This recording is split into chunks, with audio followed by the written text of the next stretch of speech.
listening to the Behind the Cover podcast. Today's episode is brought to you by Shure, the premier choice for affordable, durable, and exceptional sounding microphones. With almost a century of microphone design legacy, Shure is committed to delivering immersive sound experiences that resonate with professionals and enthusiasts alike. Whether it's audio production, podcasting, live performances, conferencing, or any form of content creation, Shure is your go-to brand for high-stakes moments, offering reliability and excellence in sound. This is the Rolling Stone Australia cover story with Cold Chisel on the cover from September 2011, written by Toby Creswell. Well, it's nice to see so many people awake, says the singer from the lip of the stage at the St. Leonard's Music Shell. Erected in 1948 for recitals and summer evening concerts, the site has seen some of Australia's wildest rock and roll shows. But on this afternoon, in May 1978, it's receiving a dose of some truly blistering blues rock. I don't think they should start these concerts until 6 o'clock, growls the frontman. Give me time to wake up. I had to have 2 lines at breakfast. Cold Chisel are performing a free concert for Double J, the precursor to Triple J, the only radio station that will play any tracks from their just-released debut album. Vocalist Jim Barnes isn't joking about the speed he had for breakfast. Eating was a luxury Chisel sometimes couldn't afford. As pianist Don Walker wrote in his memoir Shots, next week's gigs paid for this week's food. Cold Chisel, Barnes, pianist Don Walker, bassist Phil Small, drummer Steve Prestwich, and guitarist Ian Moss. 5 different personalities with an us and them attitude. 2 British migrants from the rough side of town, Prestwich and Barnes, and, except for Walker, they were still teenagers. It was just a lifestyle, Moss recalls today. You just wanted to party. I'm grateful that Don Walker realised somebody had to do the work, and he did the bulk of it. The band had little to sustain them beyond a belief in the music that they had together. But within 3 years of the St. Leonard's show, they were the biggest act in Australia. Within 5 years, it would all be over, and Jim Barnes would be Jimmy Barnes, Australia's most successful singer. What were the odds? In 1979, we worked more than 300 nights a year, and we were still just another struggling pub band, quietly optimistic, guitarist Ian Moss recalls. Chisel's self-titled debut album had captured the band at its most polite, but shows like St. Leonard's Park were a truer representation of the sheer power that the 5 of them could muster. The live version of Juliet is fucking brutal, laughs Barnes from a hotel room in Amsterdam, where he's currently in the middle of a short European tour. Some of that early stuff has moments of sheer brutality. Mossy is just ferocious. 33 years after the fact, the St. Leonard's gig is part of a massive archival release, The Complete Cold Chisel, featuring 234 tracks, including all studio albums, live discs, and B-sides. It also contains previously unreleased originals, such as Brisbane Daylight Express and F111, as well as Cold Chisel's original versions of various members' solo tunes. There is a live video with 3 songs from around the release of the first album, and a live ABC session capturing the band before they had inked their first recording contract. This stuff shows the development of the band, says Barnes. This is how we came to be the band that we are. The idea of releasing this archive was prompted in part by Chisel finally agreeing to make its albums available digitally. They were released in this format last month. Once that process, which has taken more than a year, was started, they found stuff Ian Moss claims to have no memory of. Even when I heard it, I still didn't remember doing it, he laughs. I was blown away with the energy and the enthusiasm. Particularly my own guitar playing. I thought, where has that guy gone? Ian, at the age of 17, was an incredible guitarist. Jim, at the age of 17, was a great singer, says Walker, picking at a plate of poached eggs at a Sydney cafe. By Swing Shift, the band's multi-platinum 1982 double live album, it had gone beyond being a rock and roll band. In 1978, Cold Chisel was already 5 years old. Formed in Adelaide with a repertoire of classic rock, blues, and Walker's own songs, the quintet played every dive in that town, spent a year in New England living on mushrooms, a winter in Melbourne living on toast, and had played midnight to dawn at every dive in Sydney. Few of the tastemakers of the day saw much potential in this journeyman rock and roll. When the band's eponymous debut appeared in 1978, the single Khe Sanh was shunned by commercial radio, reportedly due to its sexual references. In reality, stations didn't want to play homegrown Australian rock and roll on the radio. It was the second album, 1979's Breakfast at Sweethearts, and the single of the same name, that demonstrated they were a force to be reckoned with, despite the record's lackluster production. A year later, album number 3, East, provided a genuine breakthrough thanks to singles such as Cheap Wine and Standing on the Outside. Finally, the band had a living wage. Strangely, the success didn't seem all that sweet, especially for Walker. He and the band cherished the years of struggle in the face of an indifferent record industry, and it's something that has stayed with them. When Cold Chisel were inducted into the ARIA Hall of Fame in 1993, Barnes thanked the record business for ignoring them for 4 years. East was a great record and really successful, recalls Barnes.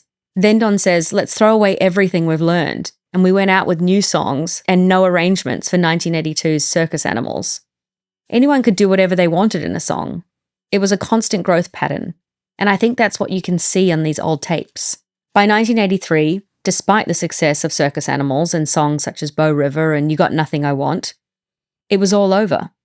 While on tour in Germany, the band imploded.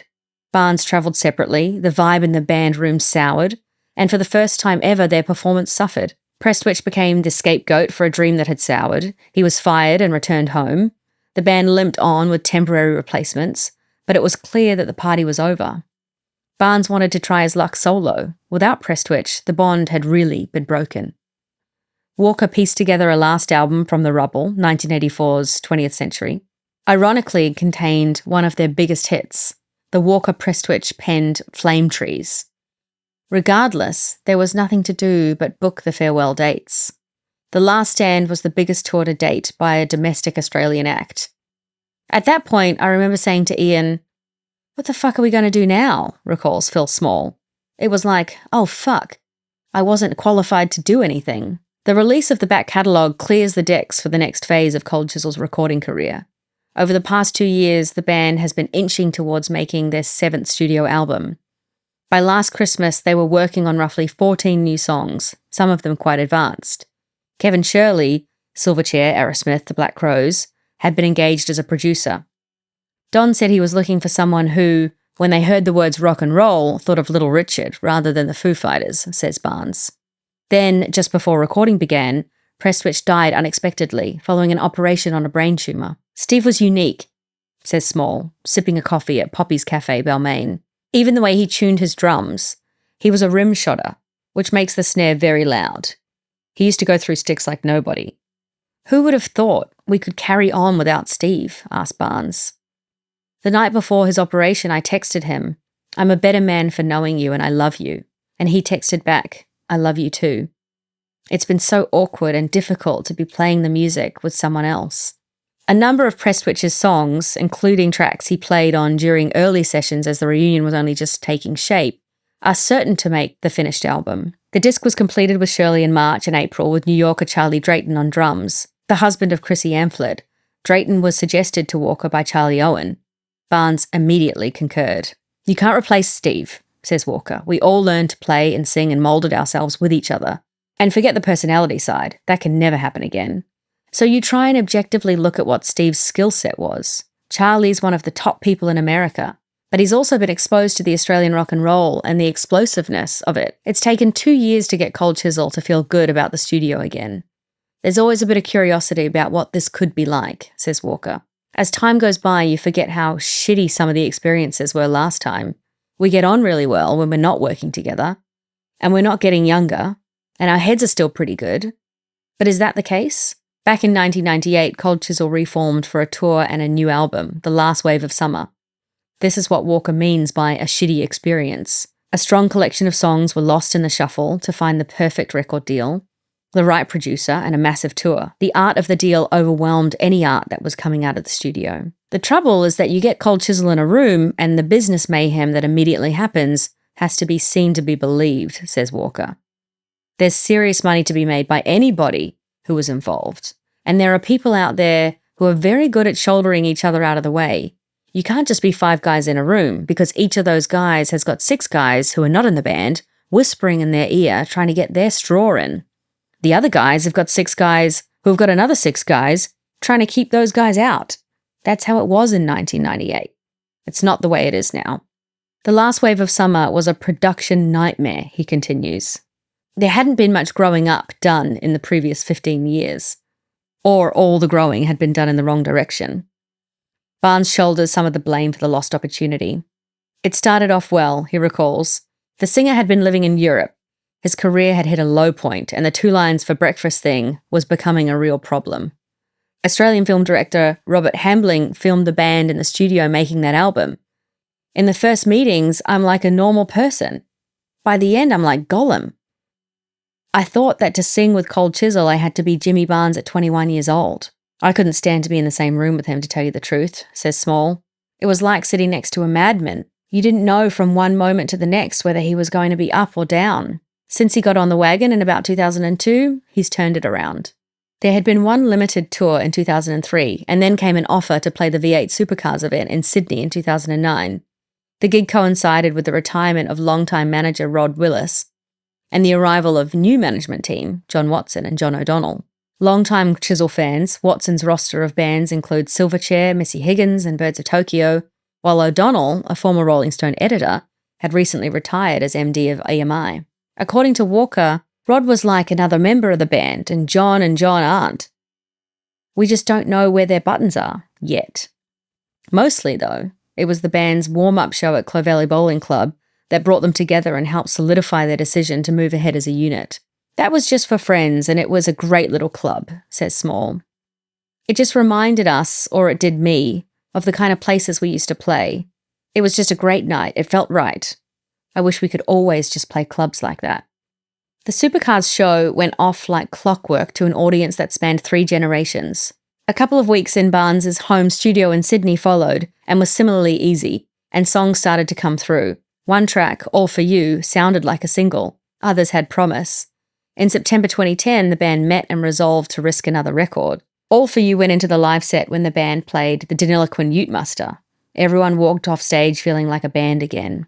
At this point, they still are. Tracks are being mixed, 1 or 2 may be finished this year, and it feels right that there'll be an album in early 2012. Meanwhile, the band gears up for a national tour of arenas and regional outdoor venues. Cold Chisel has finally got its groove back. My wife Jane pointed something out to me recently that hadn't occurred to me, says Barnes. For 10 years, we played every night and lived in each other's pockets, and that was the dynamic of the band.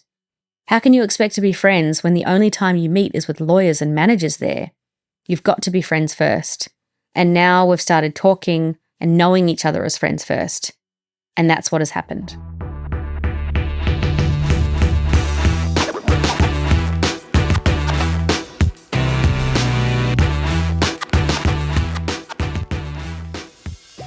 So collectively, you've won more awards than any other Australian band. You're Hall of Famers, chart record breakers, hit makers. In fact, every single band member has written a hit. That is so rare. It's so unusual. You're a rare band. This is a podcast that revisits Rolling Stone cover stories, and you've had 2 Cold Chisel cover stories. Your last was 2011, which was a big year. You had the largest tour ever from an Australian act, like the Nitro, but it was also a really tough year as well. That was the year that we lost Steve Prestwich, your drummer, your co-songwriter. But the reason that we have all 4 of you here today, Don Walker, Phil Small, Ian Moss, Jimmy Barnes, is because you're heading out on the Big 5-0 tour, celebrating 50 years as a band. You're going on tour for 7 weeks from October. I was chatting to one of your co-managers, John Watson, and we were talking about how a Cold Chisel gig is this beautiful experience individually for every fan. It's like every attendee is taking this trip down memory lane when they're at your show, and your songs are the portals to that memory. And even this cover story in 2011, it starts with a memory of a concert in St. Leonard's in 1978 where, Jimmy, on stage, you say, "Give me time to wake up. I've had 2 lines at breakfast." So I want to know, Jimmy, let's start with you. What was it like being on tour back then in the late 70s, early 80s, rock and roll's heyday? You've been open about the fact that you feel like you shouldn't be alive. What was it like back then? Well, I wasn't alive until I had 2 lines for breakfast. And but it was, it was just, that was relentless touring and relentless, shows night after night. And I was running as I'd get out of bed, and I'd run till I dropped at night. Everything I did was fast and hard and loud, and I didn't stop. So for me, it was sort of a bit of a haze, not because I was so out of it, but because it was just everything was moving so fast, and I didn't want to miss a thing. I wanted to be as wild, I wanted to be as noticed, and I wanted to be as in people's faces as I possibly could, because I figured that's the way. The way we were going to get by was to make people stand up and know that we're there. That show was one of those. We weren't used to playing in the daytime for a start. It wasn't a good time for us, and and in an ideal world, we would have said no but it was a good show to do. I remember it really well.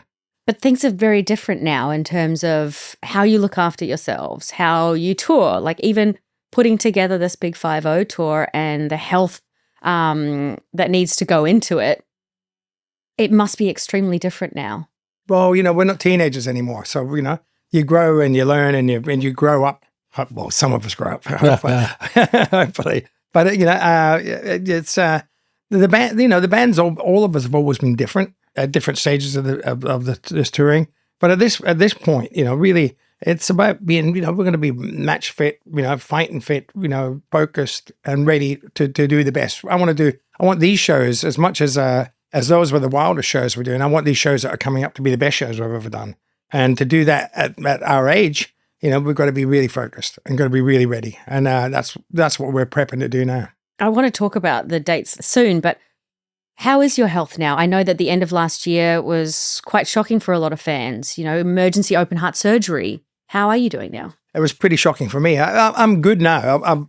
There was sort of happened suddenly in November. But the good thing about that was I was really healthy at the time. That was probably the fittest I'd been for about 30 years. And I was training and swimming and doing all the right things. And I got a bug, and it got a bug, staph infection in my blood.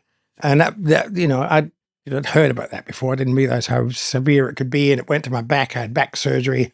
And within a week, I was having open heart surgery. And it was like a 7-hour major surgery. It was almost like a transplant. It was like serious new parts and all sorts of stuff.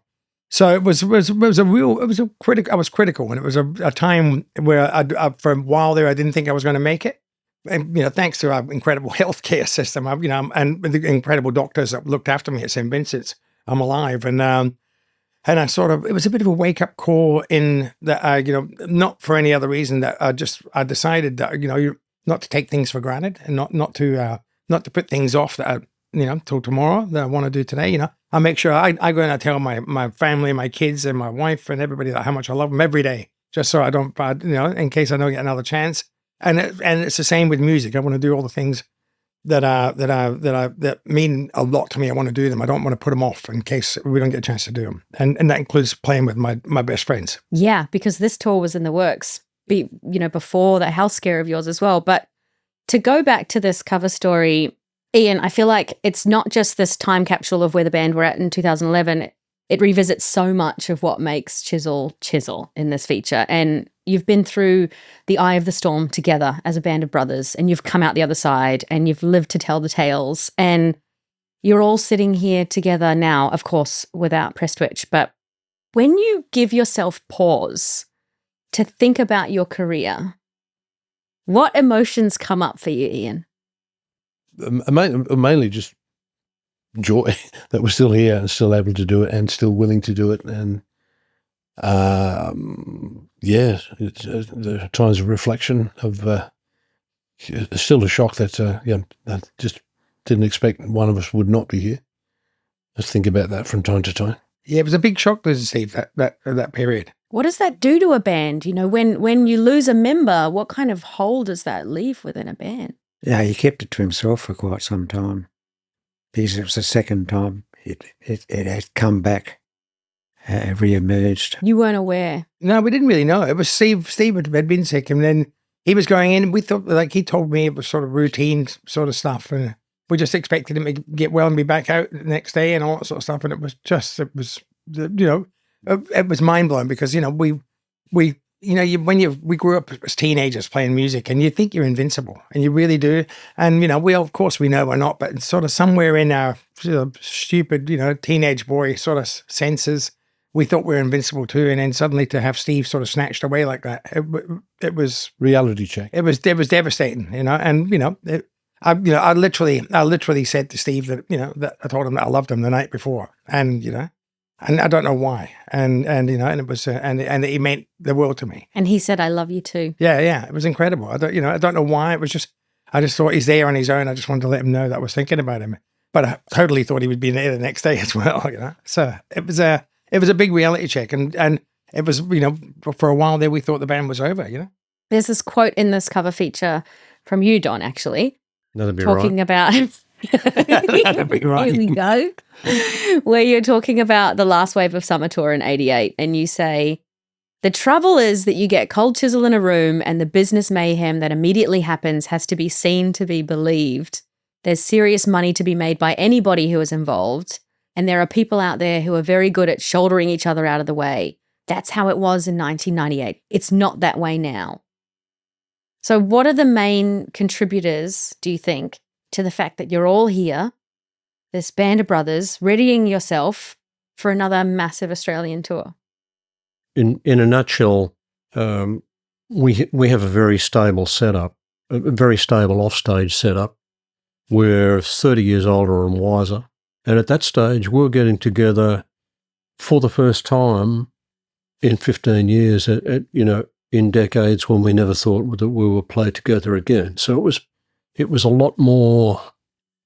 I guess unstable is the right word, and we're a lot more. The walls weren't up. Why do you think you had walls? Was it just the youth of ego?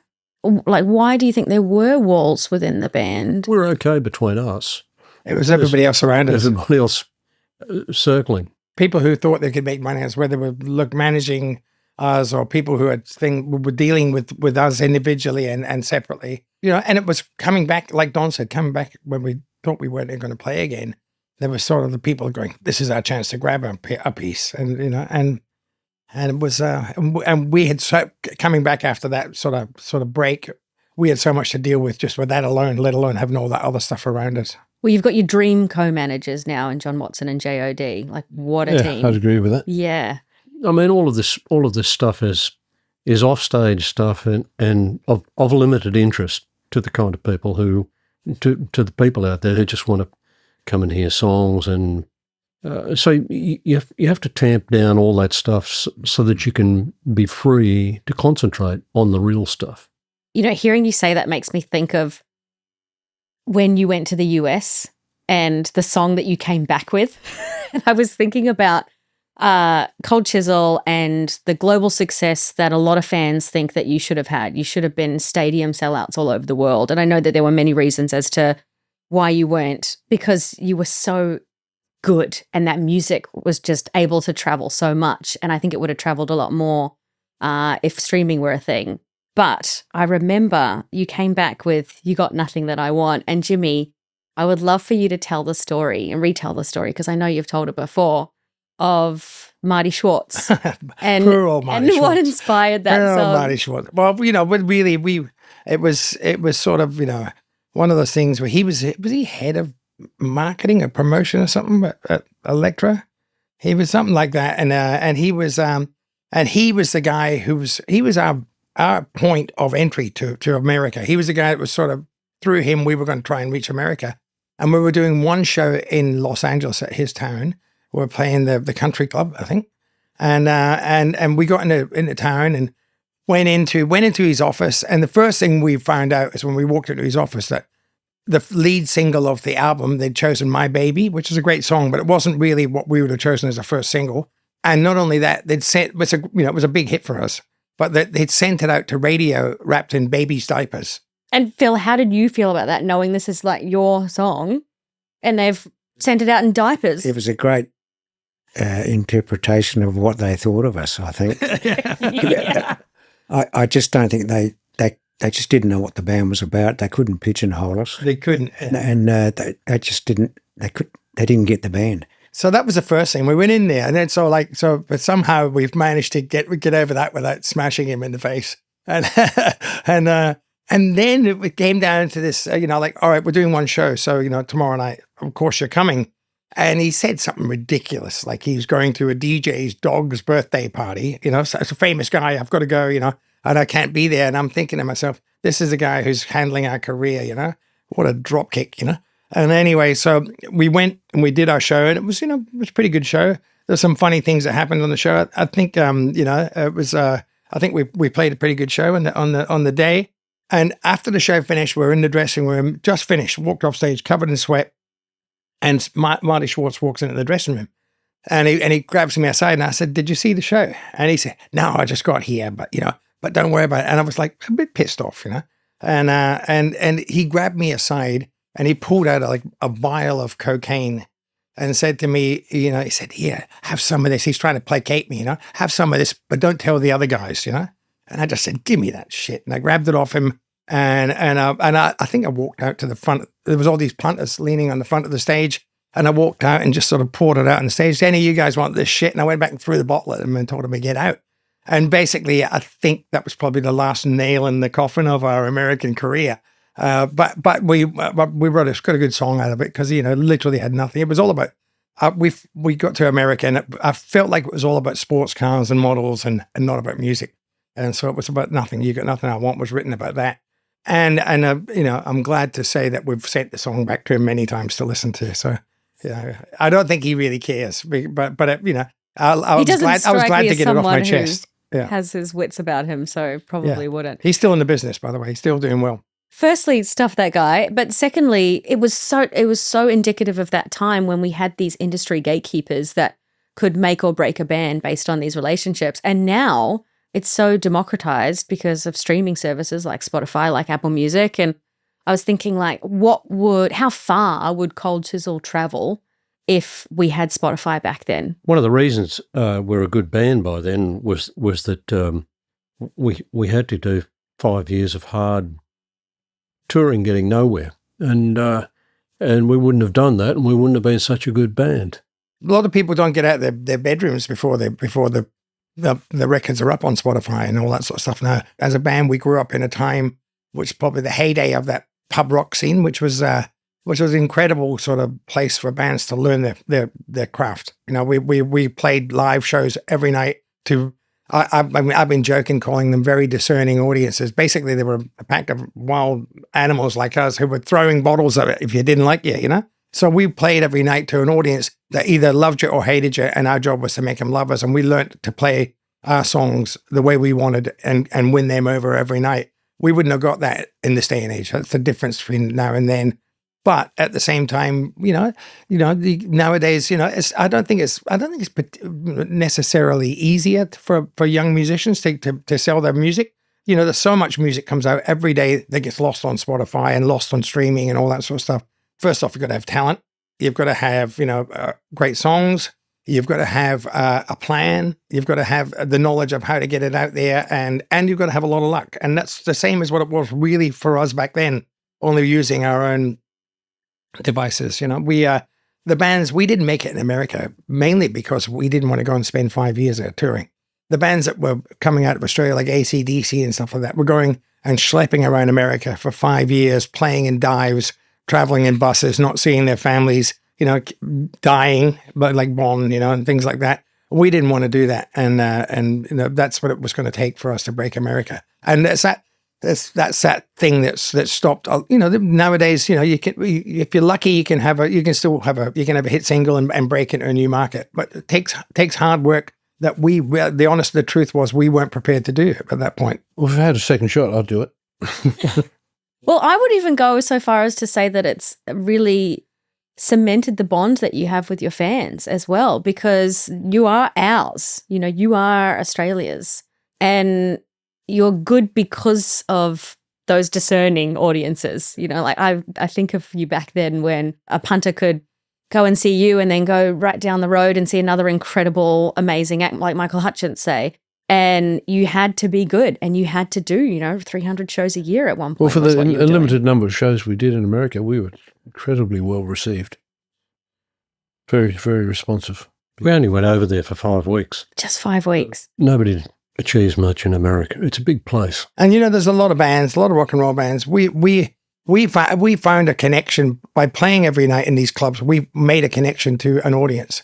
And that connection was a bond that was It was more than just what they'd heard on the radio. They sort of sweated with us and bled with us and grew up with us. And that was a connection that's sort of it's been much stronger and lasted much longer than just, a one-hit wonder on the radio, which we probably would have been in America if we'd have had a hit then, And now you've had so many hits, and I think of the songs and the impact that they've had on so many people. And it was very pertinent going to the APRA Awards this year, where Jimmy Barnes, you actually took the stage to award the Songwriter of the Year award to the Teskey Brothers.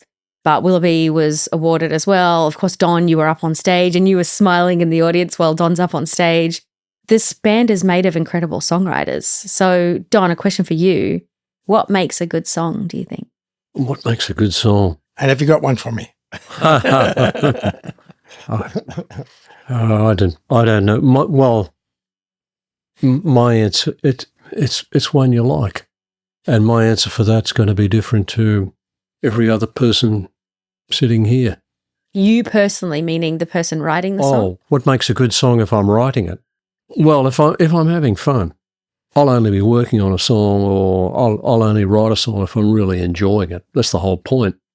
And so if you get me in the 3 weeks after I finished a song, I think it's a great. I would say then that is a good song. But if you ask me about the same song 6 months later, I'd say, well, I don't know. With a bit of hindsight, it's a bit of a dog. So why do you think that is? Is it because you're a harsh critic on yourself? What is that? No. I mean, that's everybody's experience of songs. How many times have you heard a song and you think it's the greatest song you've ever heard, and then 3 months later you're thoroughly sick of it? Yeah, but maybe that's my fault for playing it over and over and over again. No, it's not your fault. It's the universal experience. I think that's how everybody listens. But see, I think a good song is a song that Don's songs that I thought were great. I felt when I sang them that they were my songs. I felt that I was singing. It was my experience. I was singing, and the song was written for me. It was about me, and I could connect to it, and I sang to it. And I think this is the same whether it's Van Morrison or Metallica or whatever. What makes them a great song is kids in the audience hear the song and think it's about them, and they relate to it directly. And a great song is it marks a moment in time for the listener. Sometimes then you might flog it to death and play it too much, and then you go, oh God, I want to forget that moment in time. But there's normally every time that song comes up, you go, I remember where I was, or that takes me to there. That song was there when my heart was broken. That song was there when I wanted to break down the walls, that was surrounding me. I think that's a good song. I think everyone has that about a Cold Chisel song, and I think that's the portal thing. That's what I was talking about when you go on this tour, when you do this 7-week run.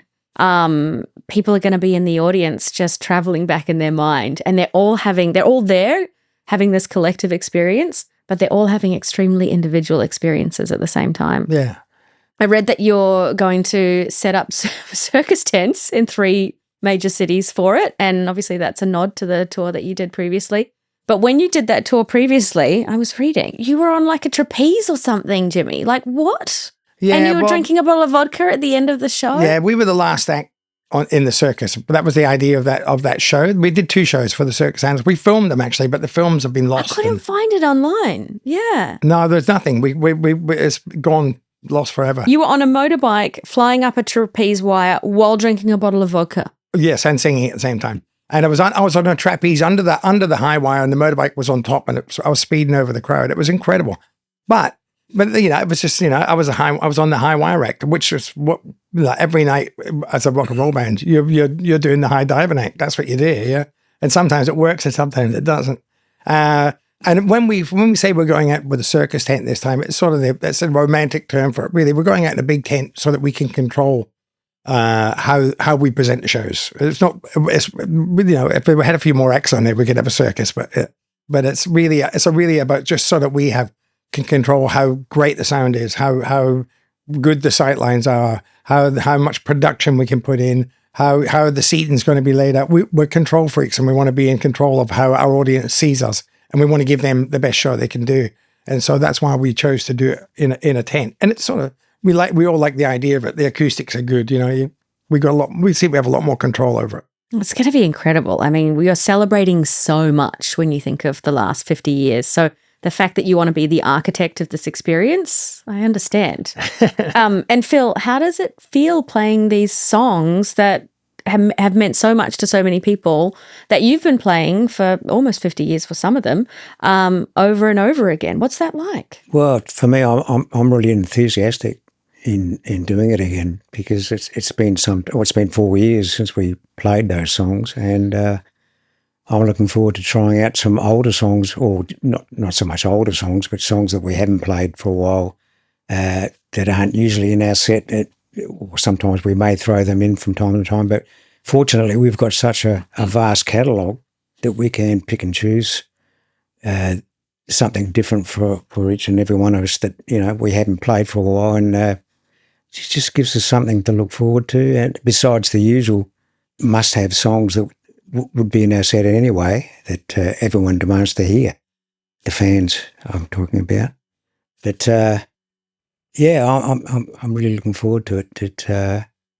I miss playing in the band when we don't play, and I'm sure that all the boys are doing that too.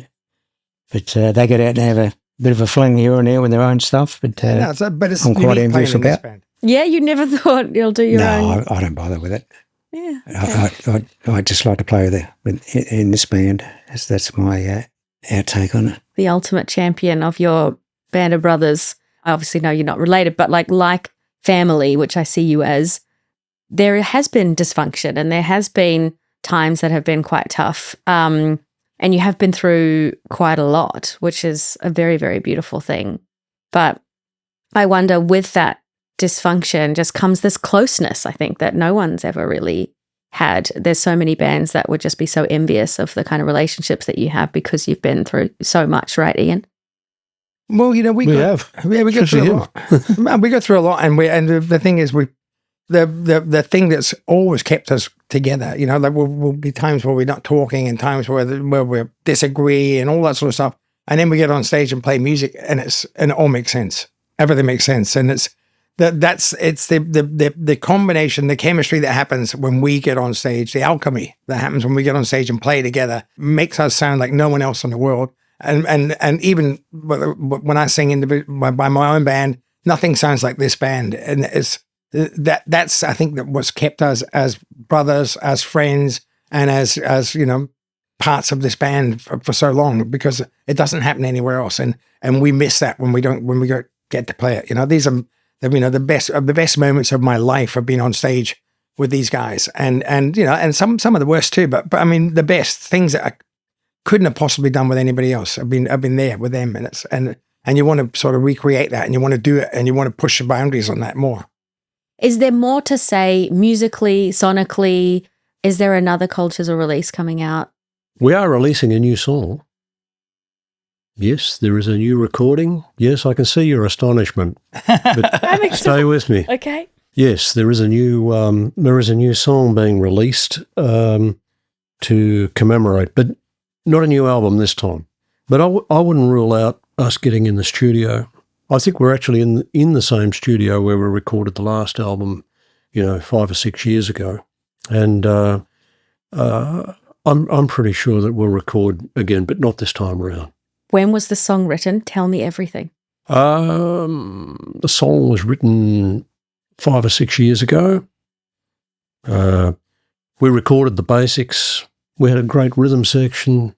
We had great vocals from Jim and Ian and from our helpers, but we never finished it off. So Ian and I and Phil went into the studio. I think Jim was still unwell at that stage back in January, and had some fun with it, and added some stuff onto it and filled it out a little bit. I like the idea of having our helpers on it. Were they like elves? I wouldn't suggest that to them in the same room. No, I wouldn't either. They'd kill us. Yeah, but it's a song that was a really great rhythm track. It was a really great groove, and we never got a chance to finish for various reasons, including the fact that we had other ones that we'd already finished for the record. So it was sitting there, and we really wanted to, get it finished and put it out. So it's out on the 50th anniversary package of the Gold. And it's a song that, of course, that brings something new to the set as well. But, the thing that we've learned with Cold Chisel, since 1983, when we said we'd probably never play together again, is that you never say never in this band. And that need to play as a unit, as a band, and that sound that we create together is always what draws us back. And I wouldn't be surprised if we got together and made a record. But this time we're out celebrating the 50 years of what we've had. That's wonderful. Thank you so much. No one comes close to this band. Your fans need this Big 5-0 tour. I am so excited for you, and I'm so excited for the unity that's going to happen in each of those rooms. So thank you. Nice to talk to you. Thank you. Thank you.